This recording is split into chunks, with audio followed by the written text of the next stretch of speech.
Ndichikutambirai zvekare pano paHarare 263 pano pachange ndichikuzivisai manews updates ezvinhu zviri kuitika munyika yedu yeZimbabwe. Kana uchiri munyowani pathis YouTube channel, kusubscribe mahara wotena on the notification bell, uyezve malikes enyu akatikoshera zvikuru, zvinobatsira kuti video rineri ringe richionekwa nehama neshamwari. Sekuziva kwamunozviita, hatirare tichitsvaga manews updates ezvinhu zviri kuitika munyika yedu yeZimbabwe. Kana wakamuka chibva wanyora mucomment section kuti hatirare ndiri kukuona ndakamuka. Kana uchida chimwe cheupdate wobva wanyora.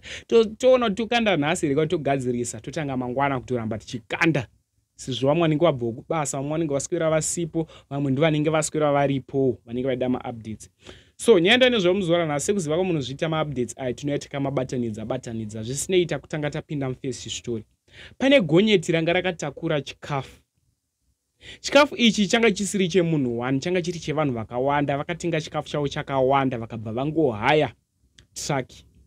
After vahaya truck iri parakaenda unotakura chikafu, richienda nacho kudzimba dzevanhu kwaMutare. Panonzi paChristmas Pass ratadza kutena zvakanaka apo parazopinda musango.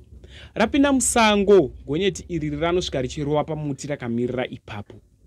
Vanhu vaona chiitiko ichi kanti vanga vari mudhuze nepaitika chiitiko ichi, havana kumhanya kunopa munhu driver help, vamhanya vachinotora chikafu chiya vachiluta. Kuluta kwavanga vachiita, vanga vachitora vachitiza upenyu hwemunhu havana kuhutarisa. Mabiscuits, rice, madrinks, mafuta, flour zvakasiyana zvinotosiririsa, vanga vachingotora vachitiza. MaZimbabweans, pane mubvunzo wangu wenini. Inzara here? Chii chiri kuitika munyika yedu yeZimbabwe? Utsinye here? Zvinotosiririsa, hazvitambirike izvi.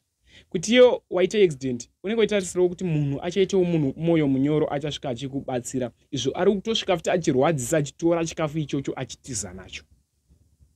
So pane munhu azondibatawo kuWhatsApp ati hatirare, gonyeti iro raita accident ndere hama yangu, titori panguva yakaoma ende vanhu vanenge vachitora chikafu chavo. Iye driver uyu akuvara, tingoti get well soon kuna driver unopora nenyasha dzaMwari. Yambiro yandinopa kumadrivers, kune vanhu vanoshaira mota, vanofamba nengoro dzemoto. Ndati drivei mota idzi nehanya, tine hanya nerudo, tizive takatakura vabereki vevamwe vanhu futi vachiri kuda kurarama. Iva futi nehanya neupenyu hwako nekuti hwakakosha. Upenyu hwemunhu hautengwe nemari. Next update futi yaitika kwaMutare futi ikoko. Nhasi macases euko anga akanyanyisa, ine macases ema-accident takupinda 2025 ndo macases akatekeshera, ndo macases akawata. Unotadza kupinda goredzva wakatadza kuzvibata mune zvakanaka. Ndatinamate futi kune Mwari kuti pandichabuda mumba munomu ndinge ndichidzoka. Kwete ungoita munhu anongobuda, uyo wakada kubuda wakadai, obuda wakadai, wakada kubuda wakadai, obuda wakadai. Zvimwe zvinoda kuudzwawo Mwari kuti Mwari zvatichabuda chindichengetai ndidzoke ndiri mupenyu. Update iyi ndere imwe futi gonyeti iri, nyaya iyi yaitika muna Mutare Highway Road. Gonyeti iri ranga richitraya kuoverteka mota neleni kusiri kwake. Paona kuti kuleni kusiri kwake kwako yaimwe mota, abuda murodhi, pabuda murodhi anosvika achidhuma muti. Padhuma muti gonyeti iri rapidiguka kurara nemanhede zviya. Parapidiguka masaga echibage adona. Hapana hapo aluta chikafu, asi zvatareceiver so far ndezvekuti driver wacho iye anga achidriver gonyeti iroro afa. Chiko rest in peace kwaari. Veukama ndava cheminitariro. Unosiya vana dziri nherera wakatadza kuzvikontrolawo, uchida kumhanya kuda kukasika kusvika. Toti tinosvika chete kumhanya handiko kusvika.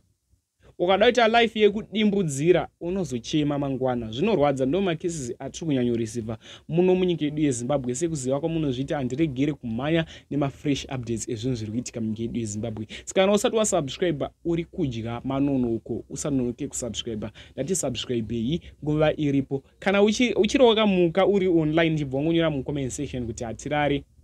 Kana ndichikuitiraiwo basa rakanaka, zvinongotendwawo kuti ungotendawo munhu sezvamunoita imimi. Ndinoda kutenda zvikuru sususa nesapoti yamuri kupa pano pathis YouTube channel.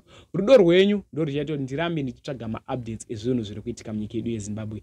Don't forget to like this video. Veukama vaone this video kana kuvashira kuma WhatsApp kupi nekupi. Aiwa, kusheya kwakanaka zveukama vakasikewo kuona kuti kune anonzi Atirari anomhanya nemanews updates. Much love.